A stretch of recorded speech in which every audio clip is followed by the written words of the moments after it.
नमस्ते, आप सभी का स्वागत है। आज के इस कार्यक्रम में हमारे साथ जुड़ गए हैं धीरेन्द्र पुंडीर जी और वीरेंद्र नाथ भट्ट जी। तो आज हम थोड़ा बात करेंगे कि साहब पॉलिटिकल चैलेंजेस क्या आने वाले हैं, क्या आ रहे हैं मोदी सरकार के सामने। आप सभी से अनुरोध है कि कृपया चैनल को सब्सक्राइब कर लें और वीडियो को लाइक भी अवश्य कर लें। तो वीरेंद्र जी से शुरू करता हूँ साहब। वीरेंद्र जी, ये जो आपके हंगामा मच रहा है, आपके ट्रंप के साथ में लेके जो या अमेरिका के साथ में लेके जो हमारा एक ट्रेड पैक्ट होने जा रहा है और उसको लेके साहब एग्रीकल्चर कम्युनिटीज़ में बड़ी खलबली है।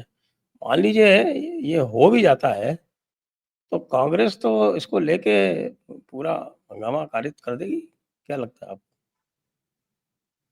देखिए साहब, आज WTO आया था अस्तित्व में 1996 में और उसके बाद 5-6 राउंड वार्ता हुई थी। कैनकुन राउंड था, दोहा राउंड था और एक कहीं साउथ अमेरिका में भी हुआ था।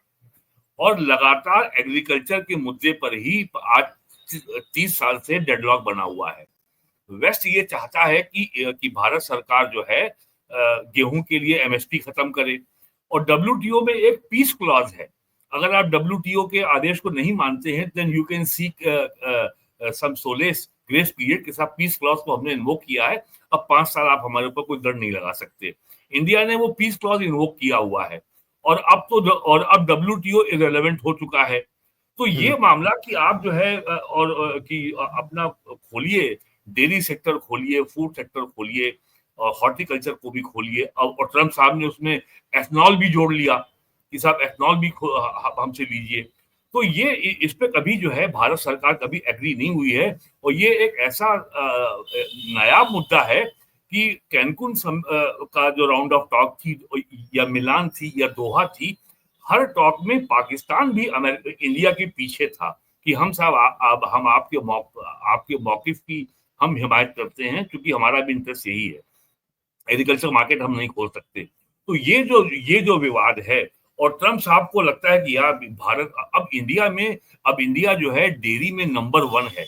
इंडिया आम के प्रोडक्शन में दुनिया में नंबर 1 है हमारा। और अभी अगर इन्फ्लेशन अगर 3% अभी हो जाता है तो महाराष्ट्र में किसान सड़क पे दूध फैलाना शुरू कर देते हैं और यूपी में किसान जो है सड़क पे आलू फेंकना शुरू कर देते हैं। पंजाब में भी किसान आलू फेंकना शुरू कर देते हैं। तो हमारे यहाँ जो है agriculture commodity are very price sensitive. और फिर और जो डेयरी सेक्टर आप खोलना चाहते हैं, आपकी गाय भी नॉन वेज फूड खाती है अमेरिका में। तो ये नॉन वेज फूड वाली गाय का दूध हम नहीं पी सकते भाई। ये बड़ी समस्या है। जो उनका कैटल फीड है आप देखिए, उसमें नॉन वेज कंटेंट भी है। तो और उनका जो सोयाबीन का सबसे बड़ा इंपोर्टर चाइना था। वो लोग सुअर पालते हैं, सुअर का सबसे बड़ा फीड जो है वो सोयाबीन है। भारत में अभी सोयाबीन जो पैदा होता है खासकर मध्य प्रदेश में MSP से कम प्राइस चल रहा है उसका समय मार्केट में। How can we open the soybean for American? कभी नहीं कर सकते। तो ये जो है आज फिर खबर आई है, ट्रम्प कह रहा है कि कल शाम तक डील हो जाएगी। तो डील हो जाएगी लेकिन वो तो ये एग्रीकल्चर चीज पर वो तो ये चीज महीने भर से कह रहा फिर अभी आज ही खबर मैंने सुनी सुबह कि वो हो जाएगी। तो जो भारत सरकार का कंसिस्टेंट स्टैंड है पिछले 30 साल से, और मुझे अच्छी तरह याद है UPA सरकार में आनंद शर्मा कॉमर्स मिनिस्टर थे और उसके पहले अरुण जेटली अटल जी की सरकार में कॉमर्स मिनिस्टर थे। तो आनंद शर्मा फ्रीक्वेंटली अरुण जेटली को कंसल्ट करते थे, घंटों उनकी बैठक होती थी, चर्चा होती थी और भारत की स्ट्रेटजी दोनों मिलकर बनाते थे। अब पीयूष गोयल से तो जो आपका अमेरिकन कॉमर्स सेक्रेटरी है वो कुछ ज्यादा ही नाराज है। वो कह रहा है मुझे इससे बात ही नहीं करनी है, ये अजीब आदमी है, ये हमेशा कहता है हम इंडिया इंटरेस्ट की बात करने आ रहे हैं।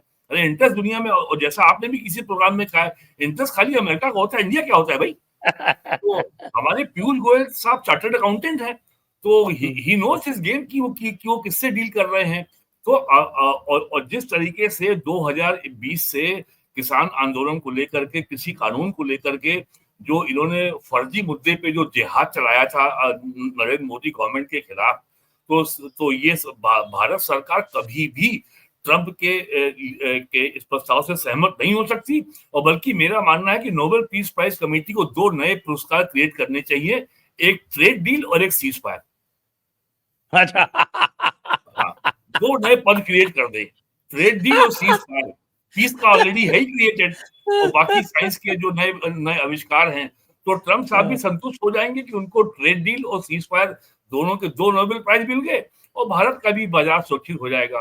तो मुझे नहीं लगता कि भारत सरकार जो है, और सर, और आप अगर रिकॉर्ड देखिए, 2014 में भारत में एथनॉल का प्रोडक्शन मात्र 60 करोड़ लीटर था, आज वो 700 से 800 करोड़ लीटर पहुंच गया है। यूपी में एथनॉल के प्रोडक्शन से आज वेस्टर्न यूपी में, धीरेन्द्र जी मेरी बात को कंफर्म करेंगे, गन्ना किसान के आंदोलन की राजनीति समाप्त हो गई। अब किसान को एक महीने, और यूपी में गन्ना किसान अपना समर्थन मूल्य बढ़ाना हर बार नहीं चाहता, वो कहता है कि मेरा समय पे भुगतान होना चाहिए। अखिलेश यादव के जमाने में 15 रिट हुई थी इलाहाबाद हाई कोर्ट में, seeking direction to the sugar mill कि साहब हमारा पेमेंट करें। योगी जी का 9वां साल है, ऐसी एक रिट नहीं हुई इलाहाबाद हाई कोर्ट में, और अब तक लगभग 2.25 लाख करोड़ रुपए का गन्ना किसानों को पेमेंट यूपी में हो चुका है। और कोविड के बाद यूपी जब गन्ने की कमी हुई, तो केंद्र सरकार ने चीनी मिलों से कहा कि आप जो है ये गन्ना एथनॉल में डाइवर्ट नहीं कर सकते, तो जो ब्रोकन राइस है वो एफसीआई ने देना शुरू किया। लास्ट ईयर चावल की कमी हो गई, तो ब्रोकन राइस को भी बैन कर दिया। जब शुगर रिफाइनरीज ने हल्ला मचाया कि साहब हमने एथनॉल में अरबों रुपए इन्वेस्ट कर रखा है और आपने हमारा फीड स्टॉक रोक दिया, तो केंद्र सरकार ने फिर चालू कर दिया।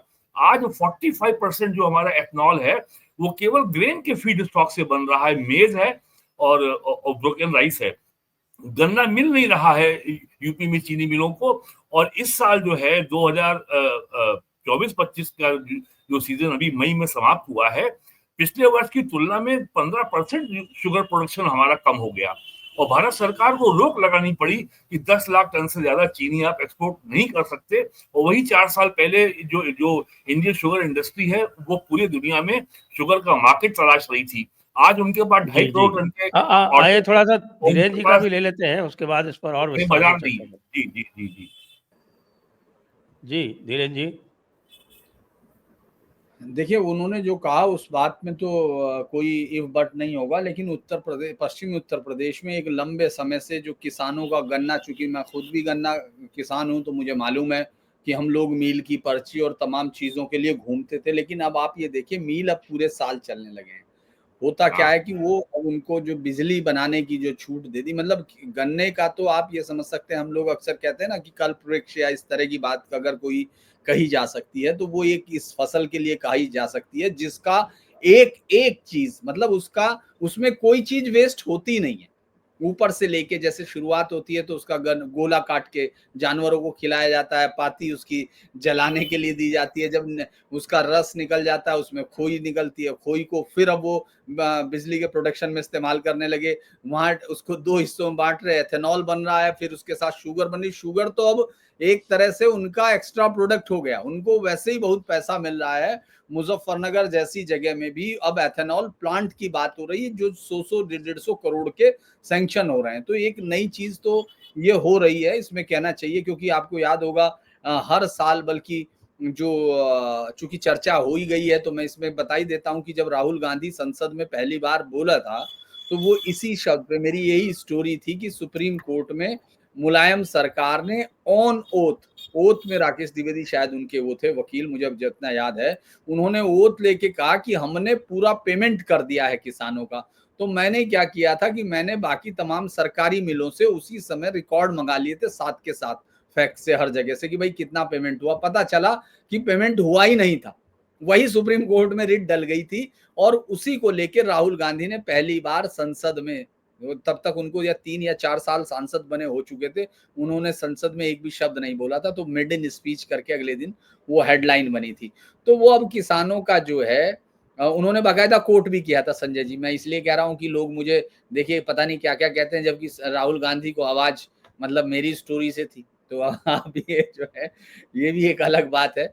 तो उस पूरे मसले में अगर हम ये कहें कि वो एक लंबे समय तक पॉलिटिक्स, चाहे वो सुप्रीम कोर्ट की सीढ़ियों से लेके सड़क तक सिर्फ गन्ने की पॉलिटिक्स होती थी। इस पिछले पूरे बदलाव में ये चीज़ कहीं गायब हो गई। अब लोग जो है पूरे आराम से उनको मिल की पर्चियाँ भी आ रही हैं। राजनीति देखिए, वो लोकल राजनीति तो कभी खत्म नहीं होगी कि कौन ज़्यादा ताकत में है तो उसके गाँव में पहले चली जाएगी, या कोई कास्ट और ज़्यादा ताकत में है, इस समय सत्ता में है तो उनके यहाँ चली जाएगी, वो अलग चीज़ है। लेकिन अब जा सबके आ रही है, तो ये एक चेंज तो है कि जो गन्ने की पॉलिटिक्स है वो अब यहाँ से विदा होती हुई दिख रही है।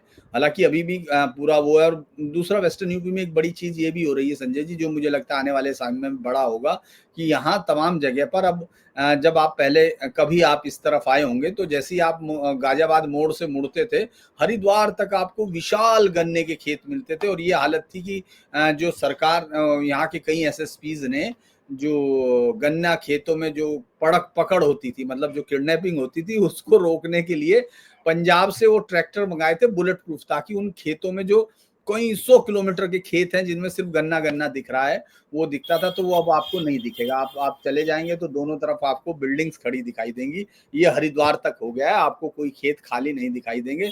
थोड़ा सा हिस्सा अभी भी वहां सब बिक चुकी है, मतलब आप जाके खरीद नहीं सकते हैं, वो खतौली का बीच का है जो बाईपास से है।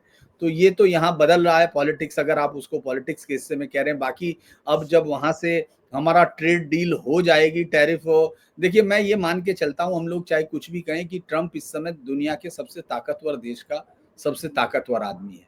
और मैं ये मानता हूँ कि चाहे कोई भी कुछ भी कहता रहे, वो जो कर रहा है वो उसके देश में उसको इस समय बेनिफिट मिल रहा है। बाकी विरोध तो ऐसे ही यहाँ मोदी जी के कामों का भी हुआ, तो उस तरह से वहां की राजनीति में भी होगा। बहुत सारे लोग अलग अलग टीवी पे कुछ भी कह सकते हैं, लेकिन अभी भी उसको उसको अपना वो बिल पास कराने में भी उसको कामयाबी मिल गई है। तो हिंदुस्तान को उसके साथ जो डील करनी है, बहुत समझदारी के साथ, बहुत उसके साथ करनी है, क्योंकि बैटमैन का जोकर आपको मालूम है, वो भले ही आप उसको जोकर समझिए, लेकिन वो पावरफुल है और इस समय वो नुकसान पहुंचाने की स्थिति में है। आपको अभी ये मुझे एक अच्छी बात, मतलब हम लोगों के लिए एक अच्छी खबर ये थी कि वो 1% पे निपट गए। अगर हम रेमिटेंस का देखें, 129 अरब डॉलर में से हमारा 27-28% अगर रेमिटेंस वहां से आ रहा है अमेरिका से, तो वो हर 1% हमारे लिए बहुत मायने रखता है। तो मुझे लगता है कि वहां सरकार बहुत ही टाइट रोप पे है, बैलेंसिंग तरीके से चल रही है, और यही किसी भी सबसे बेहतरीन सरकार का एक मुजाहिरा हो सकता है। घरेलू राजनीति में इसका जवाब जरूर मिलेगा, और इसका फायदा मुझे लगता है इस सरकार को मिलेगा, क्योंकि ये सरकार बैलेंस कर रही है। और ये बात हमें ट्रंप के बयानों से दिखती है, वो जिस तरह का डिक्टेटराना अंदाज में बात भी कर रहे हैं, इसके बावजूद वो ये कह रहा है कि भारत जो है बहुत अच्छी डील कर रहा है, बहुत अच्छी डील कर रहा है। बहुत अच्छी डील का मतलब ये नहीं कि हम अपने लिए नुकसान कर रहे हैं, वो उसको भी परेशानी है। तो मुझे लगता है कि ये तो कंप्लीट जब आएगा, क्योंकि किसानों वाला मसला हमारे लिए सबसे बड़ा है, जो हमने उसको क्लियर कट कह दिया, और अभी तक उस पर कोई ट्वीटिंग हमारी तरफ से नहीं हुई है। वो ये है कि हम किसी भी तरह आपके एग्रीकल्चर प्रोडक्ट को लेकर कोई समझौता उस पर नहीं होगा। तो मुझे लगता है कि अभी देखना होगा कि किस तरह से, क्योंकि जब फाइनल शेप आएगी तभी उस पर हम लोग जान पाएंगे। और नुकसान तो उसके बीजे कम से कम कांग्रेस बताने में लगी जाएगी, वो तो अभी बता रही है। फायदे हम लोगों को जरा देखने होंगे जी। तो साहब ये जो है, ये इस तरह के काम करके ये हमारी जो कैपिटलिस्ट सरकार है, ये अब क्या दिखाना चाहती है कि अधिक समाजवादी है। अभी मैंने देखा कि वो इक्वालिटी का और इनइक्वालिटी का मेजर होता है जीनी कोएफिशिएंट, उसमें भारत जो है पूरे विश्व में 4th मोस्ट इक्वल सोसाइटी बन गया। तो ये हमारे राहुल गांधी कहते रहते हैं कि साहब कि ये जो सरकार है ये अडानी और अंबानी की सरकार है, और वर्ल्ड बैंक का डेटा कह रहा है कि साहब 4th मोस्ट इक्वल सोसाइटी है, और चाइना और अमेरिका हाईली अनइक्वल है। जी वीरेन जी। सर देखिए, मैंने 1977 में पहली बार सुना था दीनदयाल उपाध्याय जी का इकोनॉमिक सिद्धांत अंत्योदय। उसको आज इंडियन एक्सप्रेस में माननीय नीरजा चौधरी ने लिखा है सोशल जस्टिस, जबकि सोशल जस्टिस अब्राहमिक कॉन्सेप्ट है, इंडियन कॉन्सेप्ट नहीं है। तो और ये उसको साकार होते मैंने देखना शुरू किया 2015 से। यानी इसको अगर इकोनॉमिक्स की भाषा में कहें तो बॉटम अप अप्रोच है, और नेहरू जी का जो समाजवाद है वो टॉप डाउन अप्रोच है कि तुम गधे हो, हम तुम्हारे यहाँ $1 बिलियन इन्वेस्ट करेंगे इंडियन इकोनॉमी में, 15% ग्रोथ होगी, इतना FDI आएगा और इंडियन इकोनॉमी इतनी बड़ी हो जाएगी। एंड तुम अपनी लैंड देने से मना कर रहे हो, यू फूल, अपना खेत खाली करो, यहाँ पे इन्वेस्टमेंट होगा। ये नहीं किया सरकार ने। इसने बॉटम को अप किया है, सबको सैचुरेट किया है, सबको घर दे दो, सबको बिजली दो, LPG कनेक्शन दो, पानी का कनेक्शन दो, टॉयलेट दो, उसको हेल्थ इंश्योरेंस कवर दो, और तमाम जो है योजनाओं में सीधे उसके खाते में पैसा डालो। 45 लाख करोड़ पैसा अब तक जा चुका है। 20 लाख करोड़ रुपए का केवल खाद्यान्न अब तक फूड ग्रेन देश में बंट चुका है। इसके अलावा जो हेल्थ को लेकर के, किसानों को लेकर के PM किस्म योजनाएं जो हैं, और अब चूंकि जमाना डिजिटल है, कल ही प्राइम मिनिस्टर का साइंड आर्टिकल तमाम अखबारों में छपा है, उसमें कहा गया है कि डिजिटाइजेशन के कारण लगभग 3.5 लाख करोड़ रुपए का लीकेज रोका गया। राजीव गांधी ने कहा था हम 1 रुपया भेजते हैं 15 पैसे पहुंचता है, लेकिन राजीव गांधी ने यह नहीं बताया कि 1 रुपए में 85 पैसे लूटने की यात्रा कब प्रारंभ हुई थी।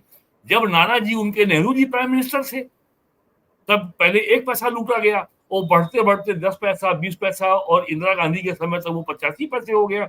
ये यात्रा आज तक किसी ने नहीं बताई कि 1 रुपए से 85 पैसे लूटने की यात्रा शुरू कैसे हुई थी। इसी यात्रा को रिवर्स किया है नरेंद्र मोदी ने, जिससे बड़ी समस्या आ रही है कांग्रेस के लिए। अब ये बात डिजिटली वेरीफाइबल है, डाटा, हार्ड डाटा अवेलेबल है। भारत का इंटरनेशनल ट्रेड, एक्सपोर्ट और इंपोर्ट अब लगभग $1800 बिलियन का हो गया है।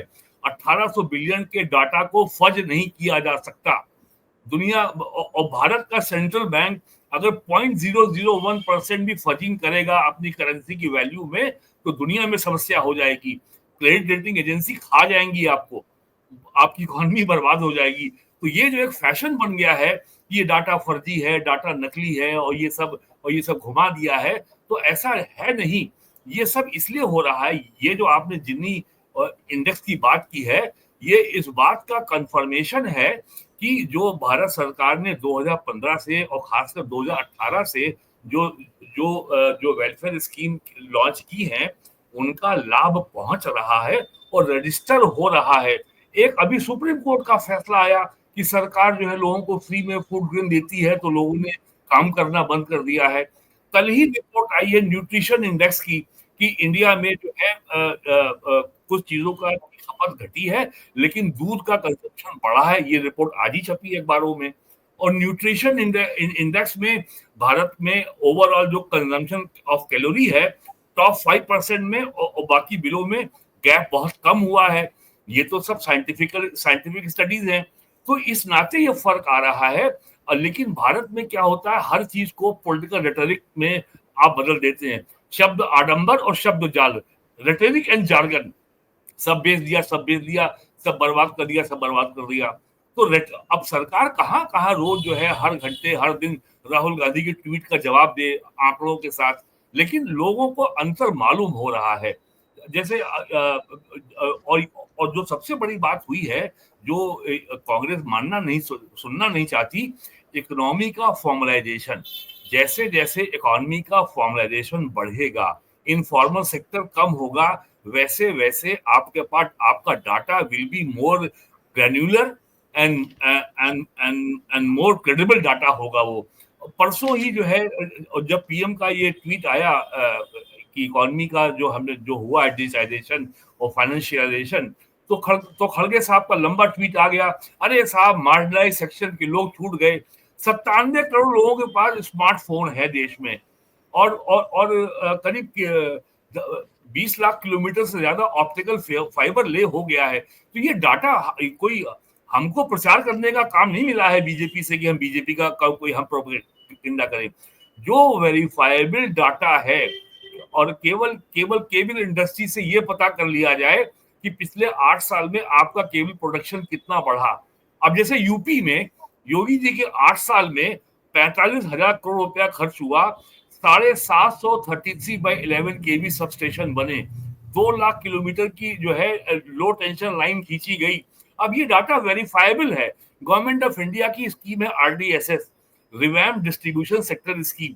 तो और एक पोर्टल है प्रगति या प्राप्ति, दोनों में इसका डाटा उपलब्ध है। तो ये केवल रोज है ये बाल की खाल निकालना, और जब बाल की खाल नहीं इनको मिलती है तो ये इलेक्ट्रॉन माइक्रोस्कोप ले आते हैं, उससे फिर उसको देखते हैं कि हाँ इसमें तो अभी तो उसमें कई परतें बाकी हैं। तो ये पॉलिटिकल रेटोरिक के जरिए, और पिछले 11 साल में कांग्रेस एक सब्सटेंटिव मुद्दा नरेंद्र मोदी गवर्नमेंट के खिलाफ ढूंढ नहीं पाई है जिसके आधार पर वो पूरे देश में पब्लिक ओपिनियन मोदी गवर्नमेंट के खिलाफ मोबिलाइज कर सके। एक मुद्दा आप तक नहीं है। और सबसे बड़ी तो बात, अब मुद्दा तो है, उस मुद्दे पे चलते हैं। वो धीरेन्द्र जी से पूछते हैं साहब। हाँ, मुद्दा तो आजकल महाराष्ट्र वालों ने खोल लिया साहब। एंटी हिंदी चारों तरफ चल रहा है, और सब कहते हैं साहब कि हिंदी जो है हम थोपने नहीं देंगे, जबकि जो राष्ट्रीय नीति है उसमें कहीं भी नहीं है कि साहब हिंदी थोपी जाए। उसके बाद भी देवेंद्र फडणवीस ने अपनी GR वापस ले ली। ये एक हमारे बीजेपी सरकार के इस वापस लेने के बाद भी साहब वो बंद नहीं हुआ। तो अब सुना लोगों को मारपीट की जा रही है। तो अब इस पे एक्शन होने की क्या गुंजाइश है? देखिए, एक्शन तो इसलिए नहीं हो रहा है कि मैं कई बार ये देख रहा था कि हम लोगों को, इनको मैं लगातार देखता हूँ, इन दोनों भाइयों को, कि ये जब भी कहीं इनके पास कुछ नहीं होता है, कोई कहानी नहीं होती, तो ये तुरंत हिंदी वालों को पीटने पर उतर आते हैं। वो लोग जो बेचारे इस देश को एक मान के वहां पहुंचते हैं। लेकिन मैंने आज तक नहीं देखा इन दोनों भाइयों को, जिनके परिवार की वाइफ, याद होगा आपको, बिंदा ठाकरे और तमाम बिंदु ठाकरे, स्मिता ठाकरे, और वो जो स्मिता थी, वो फिल्मों में जो, पिक्चरों में जो इनका इन्वेस्टमेंट, हिंदी की पिक्चरों में जो है, वो आज तक इस बात पे मार क्यों नहीं करते? ये मुझे समझ में नहीं आया कि उन मराठियों के घर में घुस के उनको पीटते क्यों नहीं, जो हिंदी फिल्मों में काम करते हैं या हिंदी फिल्मों के उस धंधे से अपना रोजगार कमाते हैं। ये लोग ये क्यों नहीं कहते कि ये जो हिंदी फिल्में यहाँ बन रही हैं, इनको बाहर भेजा जाए सबसे पहले? क्योंकि वो शायद, उनको इतने अच्छे से मालूम होना चाहिए कि हिंदी की किताबों से नहीं बढ़ी। हिंदी का बहुत बड़ा रोल तो उन हिंदी फिल्मों का है जिसके गाने गुनगुना रहे सब। यहाँ तक कि दूसरी दुनिया के राष्ट्रपति भी जब हमारे यहाँ से कोई आदमी जाता है गेस्ट, तो खुश करने के लिए वो भी गुनगुना देते हैं। वहां तो किसी हिंदी वाले ने जाके नहीं कहा होगा कि मेरी क्या कह गए पढ़ लो भाई, ये national policy, international education policy बनी है, उसमें हिंदी हम आप पे थोपेंगे। वहां तो कोई नहीं हुआ। दरअसल ये इस देश में एक बात संजय जी मुझे हमेशा लगती है, हो सकता है आप दोनों उससे सहमत ना हो, इस देश में आज तक इस बात पर कभी ना तो बहस हुई, ना उस बहस से जनित अगर कोई तनाव है तो उसका सामना करने की कोशिश की कि आखिर ये देश है क्या। ये देश एक धर्मशाला में तो तब्दील नहीं हो गया जिसमें इकट्ठा करके सबको कर दिया गया और जो जिसका मन किया उसने कर दिया। और ये चूंकि उस समय तो जब संविधान सभा में भी बहस हुई थी, जब हिंदी वाले मसले पर भी, तो राष्ट्रपति राजेंद्र प्रसाद भी हिंदी की वकालत कर रहे थे, इंग्लिश में कर रहे थे। मतलब जो हिंदी का प्रस्ताव था वो तमाम लोगों ने इंग्लिश में उस पर बहस की। तो उस समय ये तय हो रहा था कि ये चाहते ही नहीं है कोई इस तरह की कोई चीज। ये सब चूंकि जिस तरह से इन लोगों ने कोशिश की थी, और ये जो राजनीति को विस्तार ये दोनों भाई दे रहे हैं, ये सिर्फ इसलिए दे रहे हैं क्योंकि इनको ये मालूम है कि इनके पास और कोई इशू है नहीं, एकमात्र इमोशनल इशू। चूंकि हमेशा डर आप क्रिएट करते हैं तो भीड़, भय में भीगी हुई भीड़ आपके पीछे खड़ी हो जाती है। तो ये लोग लगातार, आप ये सोचिए, मुझे उन पर जो है वो तो है ही, देवेंद्र फडणवीस जब वापस कर रहे थे तो उसमें जो बयान दे रहे थे वो लगता है कि बीजेपी के अंदर भी लीडरशिप, क्योंकि बहुत दिनों से ये बहुत इस्टेब्लिश किया जा रहा था, खासतौर से जो देवेंद्र फडणवीस के पसंदीदा लोग हैं, कि साहब ये तो बहुत ही बड़ा चाणक्य है और बहुत ही बड़ा, ये तो बिल्कुल अमित शाह और मोदी के बाद का नेता है। भाई वो ये बयान दे रहा है, मैं सोच के हैरान था। उसने ये कहा राज ठाकरे को कि साहब आप देखिए, आप हमको कह रहे हैं, आप हम पे आरोप लगा रहे हैं कि हिंदी इंग्लिश हमने थोपी, ये तो उद्धव ठाकरे ने माशेलकर कमेटी की रिपोर्ट लागू की थी। यानी वो ये गुनाह मान रहा कि हिंदी लागू करना एक गुनाह है और ये हमने नहीं किया, ये तो सबसे पहले उद्धव ठाकरे ने किया। ये जो चीजें हैं, लगता है कि बीजेपी एक ऐसे ट्रंप पर जाके फंस गई जहां इमोशनल इश्यूज पर आप वो तमाम लोग, चूंकि देखिए वहां 67 के बाद हिंदी में तो मारा वहां से शुरू हुई, साउथ से सबसे ज्यादा जो हिंदी पर जो हिंदी विरोध का वोट उन्होंने हासिल किया। मैंने तो आज तक किसी को नहीं कहा, मैं तो बल्कि आपको बता रहा हूँ, ये पर्सनल मतलब है कि मेरे यहाँ एक न्यूज चैनल था, मैं महाराष्ट्र न्यूज चैनल खुला, मराठी न्यूज चैनल हमारे यहाँ से, दिल्ली से ही उसको हमारे साथ ही किया गया। तो आप ये समझिए, मैं आपको हैरानी की बात बताता हूं, हो सकता है इस बात से बहुत सारे लोगों को नाराजगी हो कि साहब 1 साल सवा साल तक वो चैनल चलता रहा, उसमें जो लोग आए थे मराठी लोग थे, और आपको ये हैरानी होगी उनमें से किसी ने एक से भी हिंदी में बात नहीं की, वो आपस में मराठी में बात करते कंटिन्यू। मैं तो हंसता रहता था क्योंकि मेरे तो सबके साथ खबर में मैं तो सबके साथ कोऑर्डिनेट करता था, तो मैं हैरान था। फिर मैंने जब ये सब हो गया, मैंने फोन करके पूछा उनमें से एक से कि यार हमने तो कभी तुमको नहीं मारा, हमने तो पूछा भी नहीं तुमसे कि भाई तुम कौन सी भाषा में करो, यार जिसको जौन सी भाषा में बात करना उसमें करो। और आपको आप ये सोचिए कि मैं इसलिए कह रहा हूं कि इस देश को धर्मशाला समझा दिया क्योंकि इंग्लिश में आपका विरोध इंग्लिश पे नहीं हो रहा, जिसकी गुलामी की, जिसके खिलाफ जिन लोगों के नेताओं के नाम लेके आप वोट मांग रहे हो, उन नेताओं ने अंग्रेजी सरकार के खिलाफ लड़ाई ली थी। हिंदुओं ने थोड़ी कब्जा कर रखा था महाराष्ट्र पे कि उससे आजादी की लड़ाई लड़ रहे थे लोकमान्य तिलक या तमाम लोग। वो लोग दरअसल ये एक वोट का इमोशनल बहुत सिंसियर हिस्सा है। मैं आज भी गेटिसबर्ग की स्पीच, छोटी सी स्पीच है, अगर हम लोग उसको देखें 1865 में जिस तरह से अमेरिका अमेरिका होगा, और वो अमेरिका क्या होगा, इसके लिए बाकायदा वहां उस देश की 1/7 आबादी खत्म हो गई थी, उन लोगों ने फैसला किया था। इस देश में शुरुआत से एक ऐसी सरकार आई कि उसने सब चीजें कारपेट के अंदर, सब चीजें कारपेट के नीचे, जो भी चीज आप ये सोचिए। मैं नॉर्थ ईस्ट में जब 2004-5 में कवर करने गया पहला इलेक्शन चुनाव संजय जी, तो मुझे ये बड़ी हैरानी हो रही थी कि उन राज्यों में, जिस राज्य में मैं चुनाव कवर कर रहा था, कि ये मुझे मुश्किल हो रहा था कि यहाँ भारत कहाँ ढूंढना है। मतलब ये हैरानी की बात थी। आप ये सोचिए, फिर मैं जब यही चुनाव कवर करने नागालैंड में गया बाद में 2016-17 में, शायद 16 में शायद हुआ था, मुझे देखना पड़ेगा एग्जिट हो गया है, तो मैं देख रहा था कि वहां हर आदमी, वहीं उसी राज्य में जहां मैं दीमापुर से कोहिमा का रास्ता 5.5-6 घंटे में तय कर पाया था, और लोगों ने, मेरा कैमरामैन कैमरा नहीं निकाल रहा था, मैं आपको ईमानदारी से बताऊं, वो ये कह रहा था धीरेन जी ये घूर रहा है, मैं कैमरा निकाल लूं क्या? अरे हमने कहा निकाल लो यार।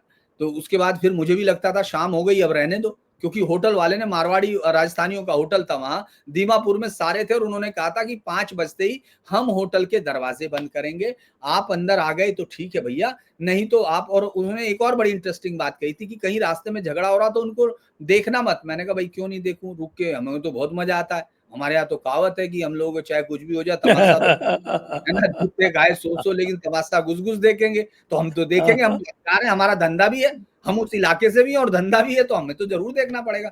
उसने कहा नहीं साहब, फिर वो जो दोनों लड़ रहे हैं ना, वो आपकी शक्ल देखते ही वो आपको मारने लगेंगे। मतलब ये मैं आपको कोई मजाक का ये कहानी नहीं सुना रहा, ये मैं आपको हकीकत बता रहा हूं जो मैंने इस देश को कवर करते हुए देखी। उसी में जब मैं 2016-17 में गया, मून तक गया, मैं नागालैंड के लास्ट हिस्सों तक अलग अलग जगह पर घूमा, वहां इस बात पे बहस हो रही थी मोदी अच्छा है कि बुरा है। मतलब आप सोचिए, एक नैरेटिव बदला ना इस देश में। उस आदमी ने कोशिश की ना कि यार तुम मुझे गाली दो, लेकिन एज ए इंडियन होके गाली दो ना। वो जो सारा रास्ता, मुझे पता नहीं आप गए या वीरेन जी गए या नहीं, कोहिमा से दीमापुर का जो महज 70 किलोमीटर 68 किलोमीटर था, 4.5 घंटे का, वो 1.5 घंटे में, 1.25 घंटे में हो रहा है।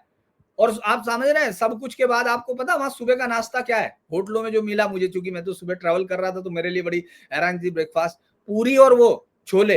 अबे हमने कहा ये कहां से आ गया, कहने नहीं साहब ये सब मारवाड़ी यही खाते थे, तो ये सारे होटल वो सब लोग वही खा रहे थे। तो ये चीजें, ये तो देखा मैंने कि मैं मणिपुर जरूर गया हूँ, मैं कोहिमा तो नहीं गया, जी जी, लेकिन मणिपुर गया हूँ, लेकिन बाई एयर गया हूँ। हाँ जी तो वो मणिपुर में भी आपको सारी चीज़ें जो यहाँ की हैं वो दिखती हैं। हालांकि ये उससे जो यहाँ झगड़ा हुआ है उसके पहले की बात है, लेकिन बड़ी चीज़ें जो थी वो बिल्कुल नॉर्मल जैसी थी। नहीं और ये पहले जो वो सॉरी मणिपुरी लोगों का जो विरोध हुआ करता था मेनलैंड भारत से, वो कहीं नहीं दिखा। तो थोड़ा मेघालय फर्क है, मेघालय में अभी भी वो रेल लाइन नहीं डालने दे रहे हैं। नहीं, मेघालय में मैं आपको बताता हूँ, मैंने तीनों इलाकों में गया, बल्कि संजय जी तो वहाँ ऑब्जर्वर रहे हैं जो बता रहे थे। हाँ, मैं तूरा में रहा हूँ। हाँ, तूरा में। और मैंने तो गया हुआ। मैंने खासी जयंतिया सब कवर किया, हर एक जगह गया मैं तो। वहां भी गया, जोवाई टाउन, जो याद है उस दिन हम नाम ढूंढ रहे थे, वो जोवाई टाउन था जहां मैं गया था, वहां हाँ, कवर हाँ। करने। तो वहां सब कुछ दिख रही है। और मैंने इसलिए मैं कह रहा हूं कि एज ए रिपोर्टर मैंने दोनों व्यवस्थाएं फेज कवर किए। 2004-5 में मैं सोचता था कि यहाँ हिंदुस्तान कहाँ ढूंढना मिलेगा, और अब वहां ये लगता है कि जो भी लड़ाई हो रही है उसमें एक हिस्सा हिंदुस्तान जरूर है। तो ये चीजें बदली हैं, लेकिन अभी भी ये सरकार भी चूंकि इतना ज्यादा घिर चुके संजय जी, आपको वापस लेना पड़ता है उस इशू को। आप, अच्छा एक बात मैं भी ये भी कई बार सोचता हूं कि इस समय बीजेपी के मुख्यमंत्री देवेंद्र फडणवीस की तरह अगर सोचना पड़े उसके जूते में पैर रख के कि क्या ये वाकई उस इमोशनल इशू पर लड़ सकता है, उस राज्य में जहां उन्होंने पूरी मराठा पॉलिटिक्स में इतने बड़े वो बुरी हार के बाद अब उनके पास इस देश के तोड़ने तक पहुंचने का कोई वो भी उनके अंदर नहीं है। क्योंकि हम लोगों ने ये तो तय नहीं किया कि राजनीति की सीमा कहाँ होगी भाषण की, भले ही हम 151 और वो बीएनएस में अब उनको पहले 152 और उसमें रखें, लेकिन अभी भी हम लोग अपने भाषणों में बहुत सहज होते हैं कि नहीं, राजनीति में कोई भी कुछ भी बोलेगा। ऐसा नहीं होगा, आज नहीं तो कल ये लाइनें खींचेंगी। आप मेरी बात, मैं यहाँ भी बोल रहा हूँ बहुत पूरे अपने अनुभव के साथ कि ये फैसले होंगे, क्योंकि इस तरह से देश चलता नहीं है कि आप ये कह दें कि नहीं है। क्योंकि यही इसी वजह से ये दोनों भाई वहां से बाहर निकलते हुए इनको 10 बार सोचना पड़ता है। पहले चलो उद्धव ठाकरे को आने दिया गया था, राज ठाकरे को तो ब्रजभूषण शरण सिंह जैसे आदमी ने कह दिया था आके दिखा, मुझे तो एयरपोर्ट में नहीं मिला। क्यों? क्योंकि आप जो कर रहे हो आपको ये समझ में नहीं आ रहा, मेरी समझ में ये नहीं आ रहा कि इन दोनों भाइयों को अगर किसी दिन कर्नाटक में आना पड़ गया और वहां इन्होंने मराठी में कुछ मांग लिया तो ये तो थप्पड़ खाएंगे। क्योंकि अरे हवाई जहाज में, नहीं हवाई जहाज में आप नाश्ता, भाई हवाई जहाज में आप नाश्ता ही तो करते हैं बीरेन जी, कोई भाषा का इंजेक्शन थोड़ी ले लेते हैं कि जिस जगह पे उतरेंगे वहां की बोलेंगे। तो ये तो एकदम एक्सट्रीम मूर्खता है, इस पर आज नहीं तो कल बैठना पड़ेगा। उस वक्त नहीं तो इसमें हमारे राहुल गांधी जी का कोई विचार नहीं आया वीरेन जी? धीरेन जी, 2024 के लोकसभा चुनाव के बाद से ये खबरें छुटपुट तरीके से आ रही हैं कि बाला साहब देवरस के देहांत के इस साल नवंबर में 13 साल पूरे हो जाएंगे। और बाला साहब देवरस भले हिंदू हृदय सम्राट बन गए हों, लेकिन मूलतः वो मराठी आइडेंटिटी पॉलिटिक्स करते थे। मराठी अस्मिता, मराठी आइडेंटिटी, जो अपने को इनसिक्योर फील करती थी कि इकोनॉमी पे पूरा कब्जा जो है टाटा का है, मारवाड़ियों का है, और फिल्म इंडस्ट्री में पूरे पंजाबी आ गए, तमिलियन आ गए, बंगाली आ गए, मराठी गायब थे। तो वो उर्दू वुड बोलते हैं उसको। हाँ, उर्दू वुड बोलते थे। तो मराठी अस्मिता तो वो जो है कहीं, वो मराठी आइडेंटिटी पॉलिटिक्स जो है वो धीरे धीरे हिंदुत्व की पॉलिटिक्स में कन्वर्ट हो गई। और हिंदू बनने के पहले बाला साहब ठाकरे के दाऊद इब्राहिम से बड़े मधुर संबंध थे, जब तक वो माफिया था। और जब शरद पवार चीफ मिनिस्टर थे 1978 में, वो टाटा कंपनी थी, टेक मैको के, या ये कंपनी बिरला की थी, उसके सीईओ का मर्डर हुआ था जब वसूली करता था। और अब बाला साहब के जाने के बाद मराठी अस्मिता की राजनीति लगातार कमजोर हो रही है। कभी शिवसेना की राजनीति में ये कैलकुलेशन था ही नहीं कि भारतीय जनता पार्टी उनसे बड़ी पॉलिटिकल फोर्स बन के उभर आएगी। मैं एक उदाहरण आपको देता हूं। प्रमोद महाजन ने आज से 30 साल पहले अटल जी से कहा कि साहब जो है हमको अलायंस करना चाहिए शिवसेना के साथ। अटल जी ने मना कर दिया, वो अडवाणी के पास गए, अडवाणी ने कहा ठीक है करो। तो एक टाइम्स ऑफ इंडिया में कार्टून छपा था कि बाला साहब ठाकरे एक 100 फीट ऊंची एक कुर्सी के ऊपर बैठे हुए हैं और छोटी सी सामने एक पड़ी है, एक चौकी रखी हुई है छोटी सी, और प्रमोद महाजन बहुत छोटे दिख रहे हैं और ठाकरे बोल रहे हैं सिट डाउन, बैठो उस पे। तो उनका ये था कि हम बड़े भाई रहेंगे और बीजेपी छोटा भाई बन के रहेगी महाराष्ट्र में। नरेंद्र मोदी ने इस इक्वेशन को सदैव के लिए पलट दिया है, उनकी पार्टी को भी तोड़ दिया है। तो अब इनके सामने अस्तित्व का संकट है वास्तव में, जिसलिए उनको हिंदी से एकाएक इतनी समस्या हो गई है। अभी भी वो कैमरे में बाइट हिंदी में दे रहे हैं, कल तक राज ठाकरे उनकी बाइट हिंदी में आ रही है और हिंदी के खिलाफ उनका आंदोलन चल रहा है। नहीं, उसमें एक चीज है, उसमें वीरेन जी मैं मतलब मैं माफी मांगते हुए मैं इसमें ये मांग रहा हूँ, क्योंकि मैं चूंकि मुंबई में बहुत दिन तक घूमता रहा और पूरे ही महाराष्ट्र को, मतलब मुझे ये मतलब हासिल है, मतलब ये मुझे मिला सौभाग्य कि मैंने इस पूरे देश को कार से ही घूमा है।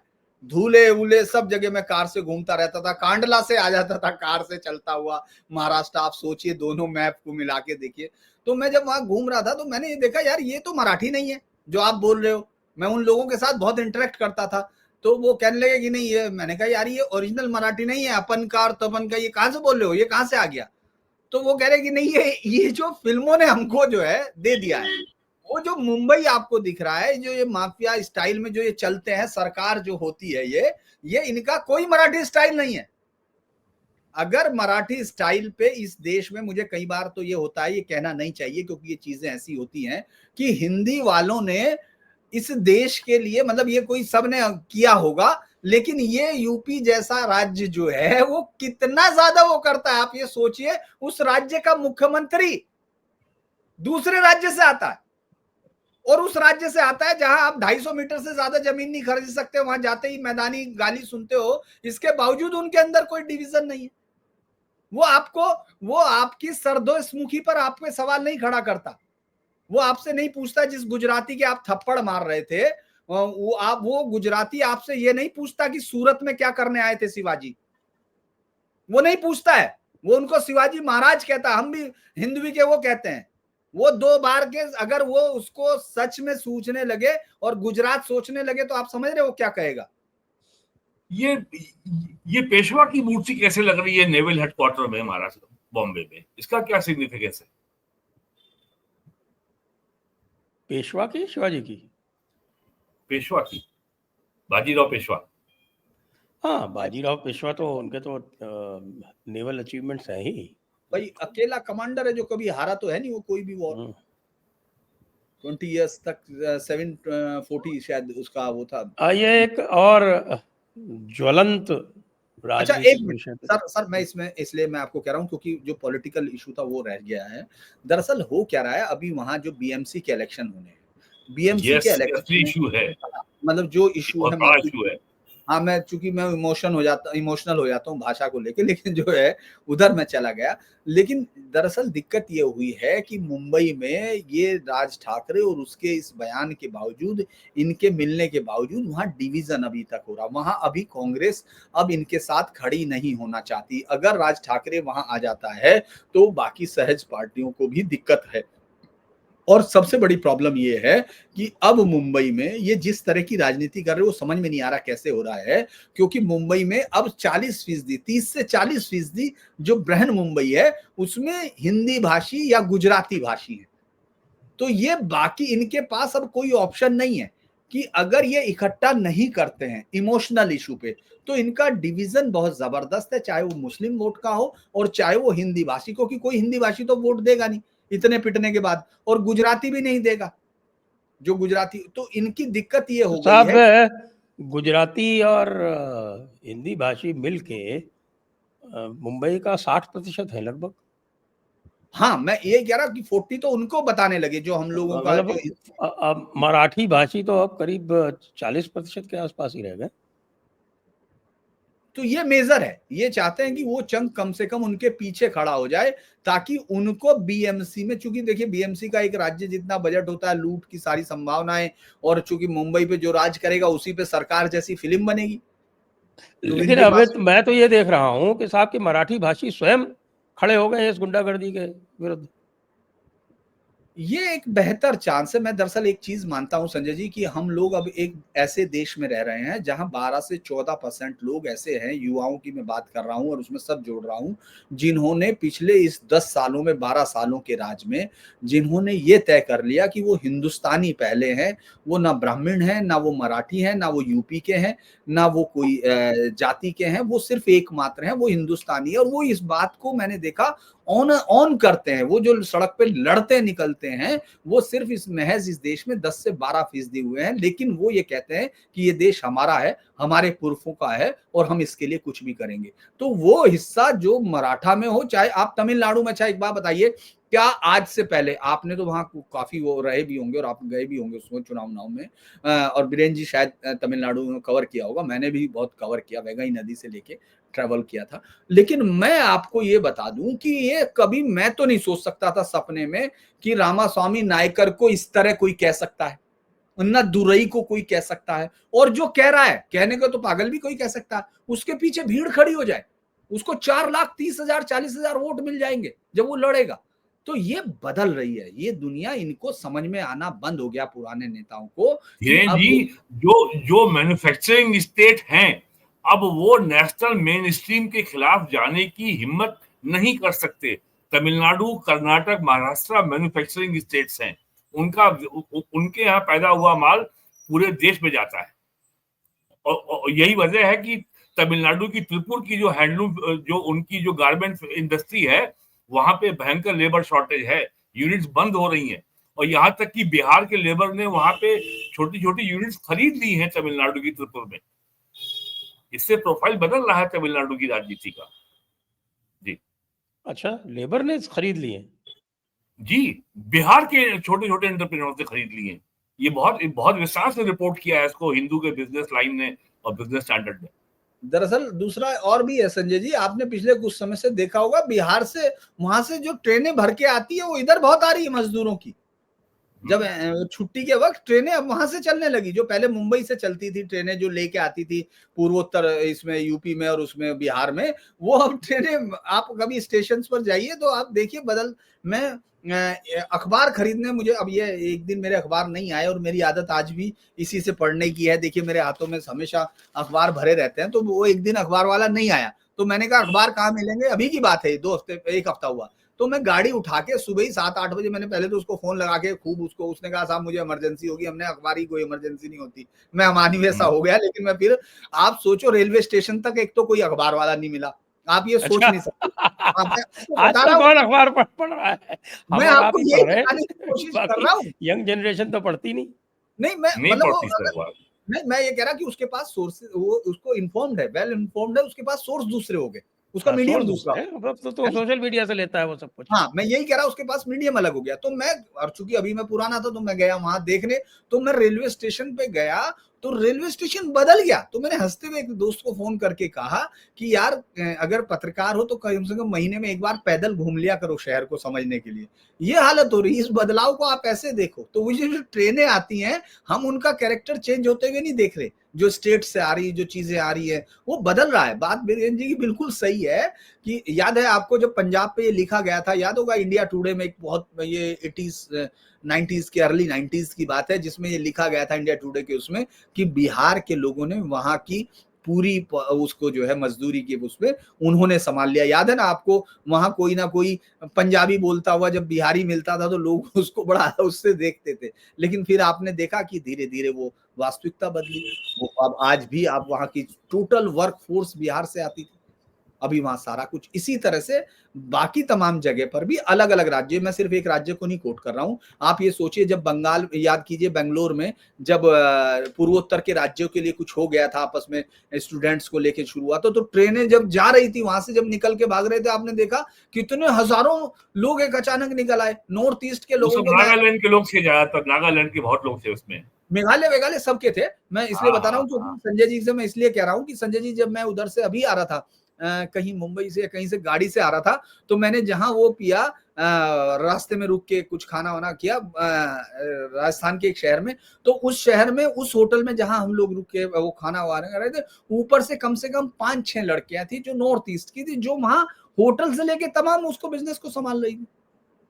तो ये जो चेंजेस हो रहा है, जो ये ट्रांसपोर्टेशन ने चेंज किया है, इसको पुराने नेता भी उसका एनकाउंटर नहीं कर पा रहे हैं, तो उनको अभी भी वो, मैंने एक बार उदाहरण पहले भी दिया था, दोबारा दे देता हूं कि वो वान डम की उस फिल्म के हीरो की तरह हो गए, वान डम की, जो अभी 2000 में न्यूयॉर्क में इसलिए घूम रहा है क्योंकि उसको लगता है उसकी यूनिट जो 1945 का वॉर लड़ रही थी, सेकेंड वर्ल्ड वॉर, वो भाग आई है, तो वो उसको ढूंढ रहा है कि उसको लग रहा है कि सेकंड वर्ल्ड वॉर चल रहा है और उसकी यूनिट के भागे हुए सिपाही न्यूयॉर्क में छिपे हुए हैं, तो वो वहां पहुंच गया। इसी तरह से बाल ठाकरे उन मराठियों को ढूंढ रहे हैं जो हिंदी वाले पे, वो माफ कीजिएगा, बाल ठाकरे के दोनों जो वारिस हैं वो उन लोगों को ढूंढ रहे हैं जो मराठी भाषा के लिए सड़कों पे उतर के कत्लो गारत करने लगे। वो दरअसल उनकी वो ये है, लेकिन उनको ये पता नहीं है कि वांडम की मेमोरी जा चुकी है, उनकी मेमोरी जा चुकी है, उनको कोई नया काम नहीं होने जा रहा है, ये मुझे लगता है। संजय जी, अब इंडिया का अपने इन्फ्लेक्शन पॉइंट पे आ गया है, प्रस्थान बिंदु पे आ गया है, अब इसे आप रोक नहीं सकते, मोदी और नो मोदी। तो ये जो है, ये जो पीड़ा आप देख रहे हैं, ये पीड़ा अभी मैंने इसकी लास्ट डेट तय कर दी है, 31 दिसंबर 2029। अच्छा अच्छा अच्छा। जरा हम एक जो बड़ा पॉलिटिकल बिंदु चल रहा है उसके ऊपर तो डिस्कस कर लें कि जी जी जी। एक तरफ ये आइडेंटिटी पॉलिटिक्स हो रही है और दूसरी तरफ कहा जा रहा है कि साहब कि ये जो इलेक्टोरल रोल्स का रिवीजन है ये तो बिल्कुल ही अमानवीय है और ये तो बड़ा अत्याचार है उन बांग्लादेशियों के प्रति जो अवैध रूप से आके भारत में रह रहे हैं। ये तो बड़ा ह्यूमन राइट्स का इशू हो गया। चीफ दूसरी तरफ इलेक्शन से आप जो है कमिश्नर वो घुसपैठियों को जो है वो रोज पकड़-पकड़ के असम भेज देते, असम भेज देते। वहाँ से वो बिना कुछ पूछे उठा के उनको डिपोर्ट कर देते। तो क्या नहीं, होगा ये एनएचआरसी क्या कर रही है? मैं एक चीज के साथ, बाकी वीरेन जी जवाब देंगे, लेकिन मैं छोटा ओपन जरूर करना चाहता हूँ, क्योंकि हुआ क्या है कि आजादपुर मंडी में 1 हाँ, महीने पहले दिल्ली हाँ, पुलिस ने एक शोएब खान को पकड़ा भीख हुँ, मांगते हुए, और उसको पकड़ा, और आप सोचो उसको एफआरआर के साथ से माध्यम से कितना टायरसम काम होगा, कितनी मुश्किल पेश आई होगी उसको, चूंकि ये तो आते ही सब कुछ फाड़ फूड़ के फेंक देते हैं कि जब हमें ही नहीं तो यहाँ हमको ढूंढते रहो। तो अब उसके बाद ये स्टैब्लिश किया गया, और इतनी तेजी के साथ, क्योंकि यहाँ से बीएसएफ के प्लेन में रख रही है पुलिस और उनको बॉर्डर पे पहुंचा रही, कहाँ त्रिपुरा, और बीएसएफ के हाथ दे देती है, वो जहाँ चाहे ले जाए। अब उसको अगोड़ा बॉर्डर ले गए, आप अगरतला गए होंगे, वो बॉर्डर शहर के बीच हाँ, में ही है, तो हाँ, शहर के हाँ, बीच में पार गया, तो उन्होंने उसको भेज दिया। ये ठीक 18 मई की बात है, मैं आपको डेट भी मुझे याद आ गई, 18 हुँ, मई 2025 की बात है। वो शोएब खान साहब पहुंच गए और उनको वो धक्का देके बाहर चले आए, वो ट्रांसजेंडर कहते थे।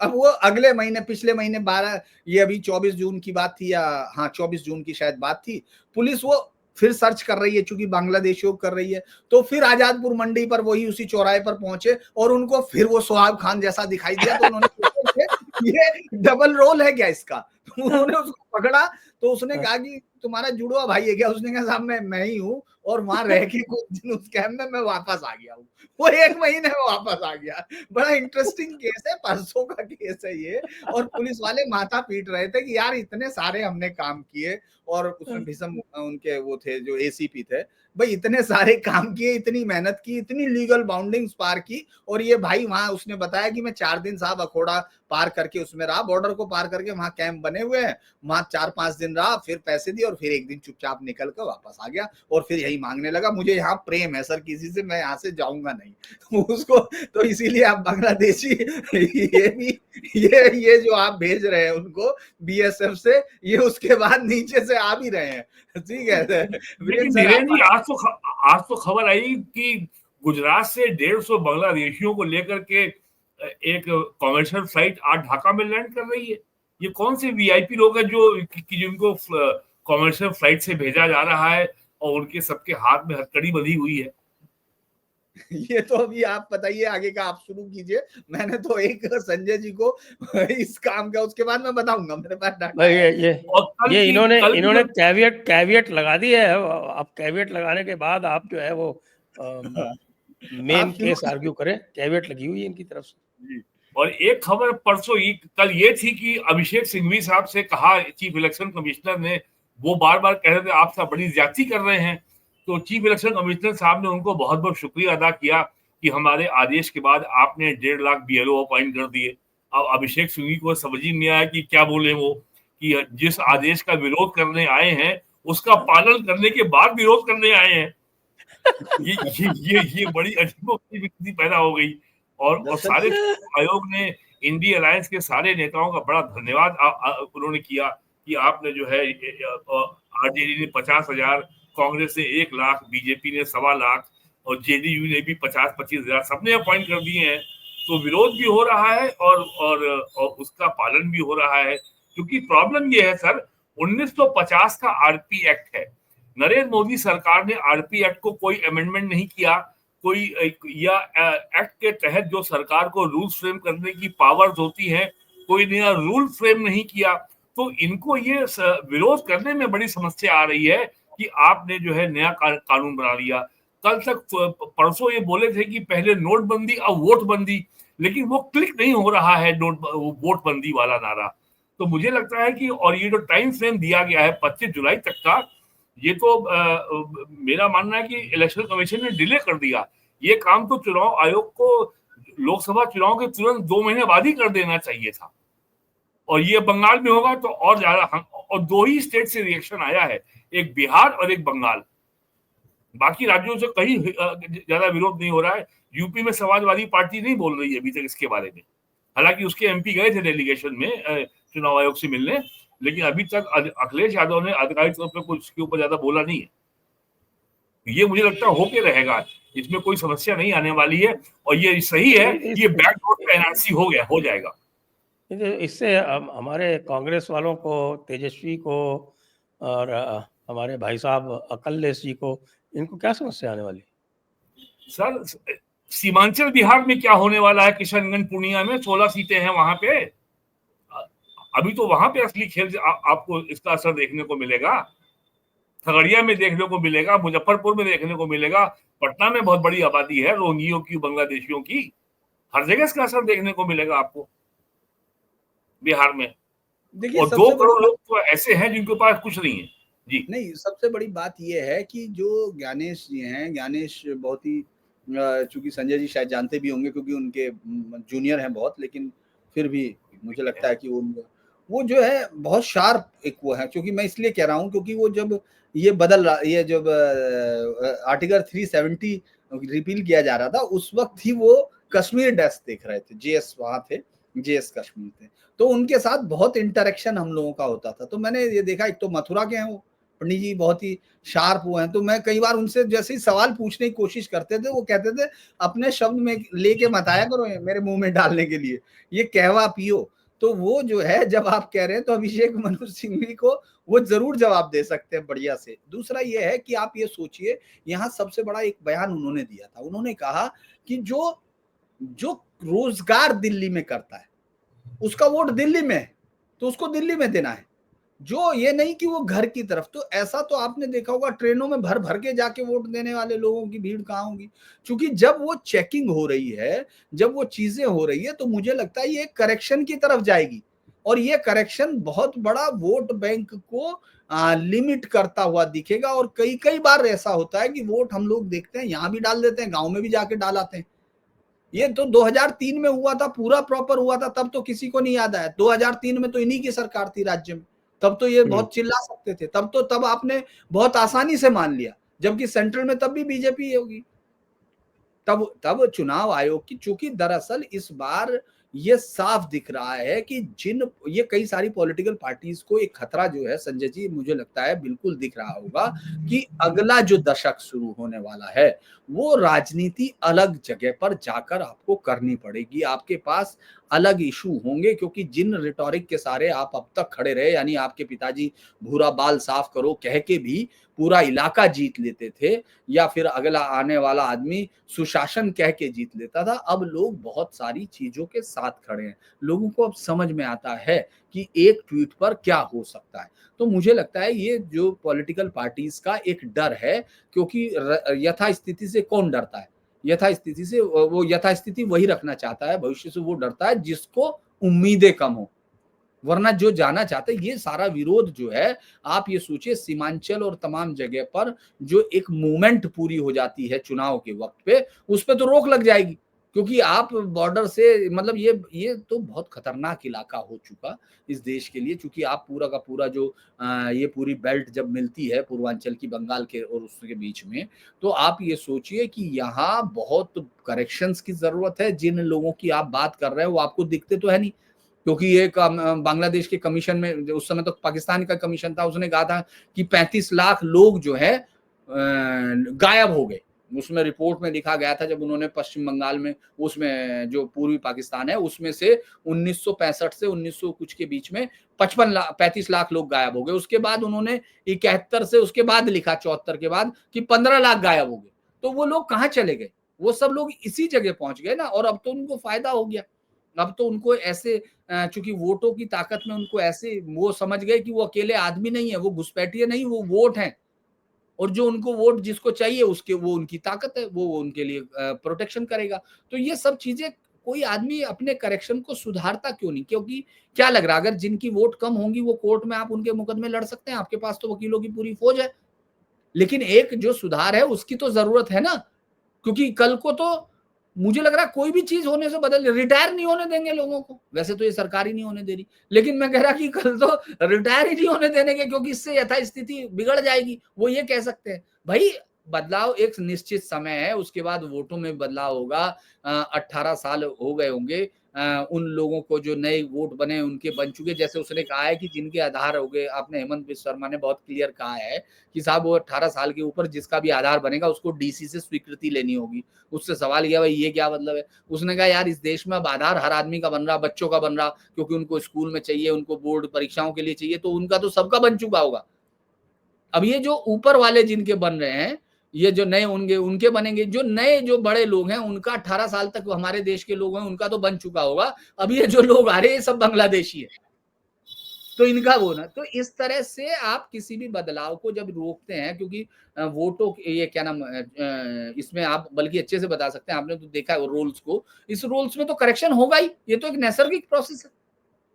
आप उसके खिलाफ खड़े, आपको हर चीज से डर लगने लगा कि यार जी, ये जो आपने वर्ड यूज किया ना करेक्शन, जिस तरीके से इकोनॉमी हमारी असंगठित क्षेत्र से संगठित क्षेत्र में धीमे धीमे बदल रही है, उसी तरीके से भारत की राजनीति भी अब इनफॉर्मल से फॉर्मल हो रही है। आधार, वोटर आईडी कार्ड, ये सब चीजें हो रही हैं, तो ये धीरे धीरे हर चीज अब बिल्कुल वेरीफाइड होगी। और एक बार ये भी कहा था अमित शाह ने कि अब आने वाली जनगणना भी डिजिटल होगी, घर घर जाने का की आवश्यकता नहीं पड़ेगी।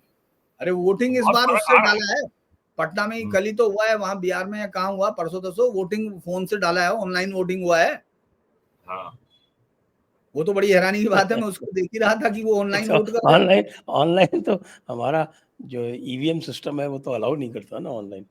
पता नहीं कल किसी में हुआ है वो कोई प्राइवेट उसमें हो गया होगा। तो आइए फिर आज की चर्चा को यहीं पर विराम देते हैं। सभी दर्शकों को बहुत बहुत धन्यवाद, धीरेन्द्र जी को और वीरेंद्र जी को, दोनों को बहुत बहुत धन्यवाद। जय हिंद, जय भारत, वंदे मातरम। धन्यवाद।